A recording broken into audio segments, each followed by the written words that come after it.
उत्तर प्रदेश के आजमगढ़ में चुनाव थम गया। जी हां, आपको बताते चले इस सीट पर मुलायम सिंह परिवार के धर्मेंद्र यादव चुनावी मैदान में सपा गठबंधन प्रत्याशी हैं। अब 25 मई 2024 को छठे चरण में यहां मतदान होना है। पिछले कई दिनों से मुरादाबाद के सांसद डॉक्टर एस.टी. हसन अपने समर्थकों के साथ आजमगढ़ में डेरा डाले हुए थे। उन्होंने इंडियन मेडिकल एसोसिएशन के अध्यक्ष डॉक्टर शरद कुमार अग्रवाल सहित एसोसिएशन के सदस्य डॉक्टर फुरकान, डॉक्टर अली अमीर, डॉक्टर संजय कुमार सिंह के अलावा अन्य चिकित्सकों से मुलाकात की। आजमगढ़ के चिकित्सकों ने मुरादाबाद के सांसद डॉक्टर एस.टी. हसन का फूलमालाएं पहनाकर जोरदार स्वागत किया। जी हां, आपको बताते चलें इस दौरान डॉक्टर एस.टी. हसन सांसद मुरादाबाद को मीडिया के पत्रकारों ने घेर लिया और उनसे मुलाकात की, उन पर सवालों की बौछार की। जी हां, उन्होंने क्या कहा देखिए तहलका न्यूज़ चैनल पर आजमगढ़ की विशेष खबर तहलका न्यूज़ चैनल के लिए।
देखिए, आरक्षण किस लिए दिया जाता है?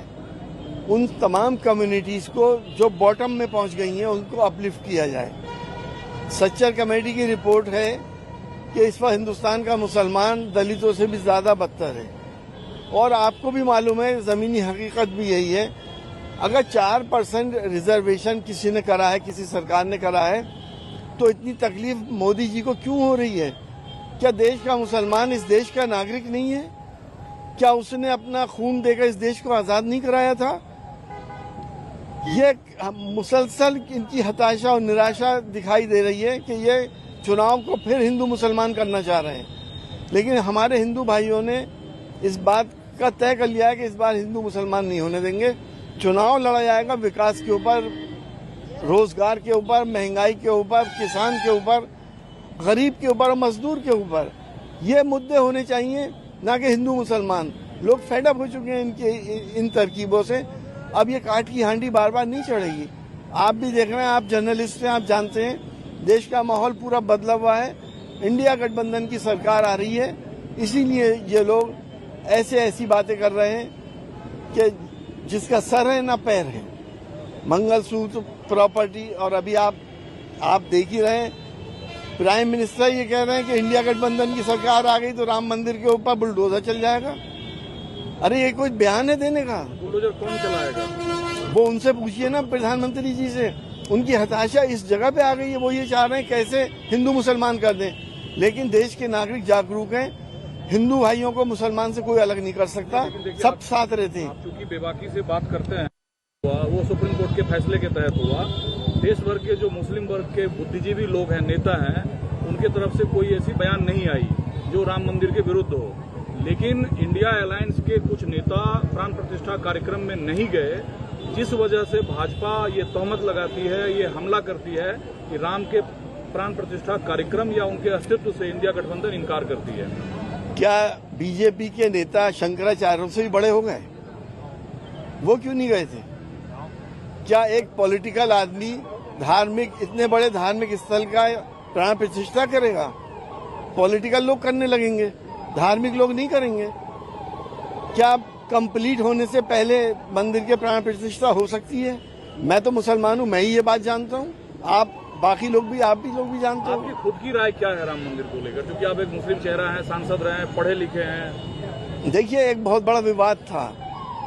सुप्रीम कोर्ट ने एक फैसला कराया, उस फैसले में एक विवाद खत्म कर दिया। इंसाफ नहीं हुआ था, क्योंकि सुप्रीम कोर्ट ने खुद माना है कि वहां पे कोई मंदिर के प्रमाण नहीं मिले। 6 दिसंबर 1992 को एक क्राइम हुआ था, सुप्रीम कोर्ट ने लिखा है अपने फैसले में। लेकिन विवाद खत्म हो गया। विवाद हम भी चाहते हैं खत्म हो, लेकिन अगर ये फैसला आ गया तो इसका ये मतलब नहीं है कि 3000 मस्जिदों को भी आप फिर बुलडोजर चलाने के चक्कर में, तो देश का क्या होगा? वो विवाद तो अब कृष्ण जन्मभूमि और वाराणसी में भगवान शिव का जो मंदिर है देखिए, प्लेस ऑफ वर्शिप एक्ट बना हुआ है 1947 से पहले, जिसकी जो नौयत है वो स्टेटस को रहेगा सिवाय अयोध्या के, ये बना हुआ है, उसे फॉलो करें, तभी हम प्यार मोहब्बत से रह सकते हैं। ये नफरतों की सौदागरी बंद होनी चाहिए। हर पार्टी के नेता दरार कौन पैदा कर रहा है? बीजेपी के लोग। इन्होंने, आप बताइए, इनकी सारी सियासत ही हिंदू मुसलमान के ऊपर है।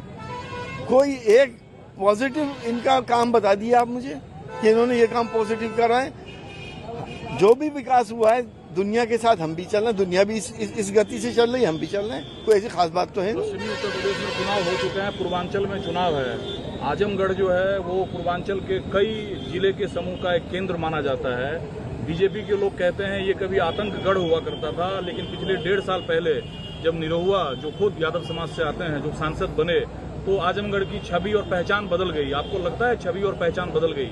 ये आजमगढ़ की बेइज्जती कर रहे हैं, तौहीन कर रहे हैं।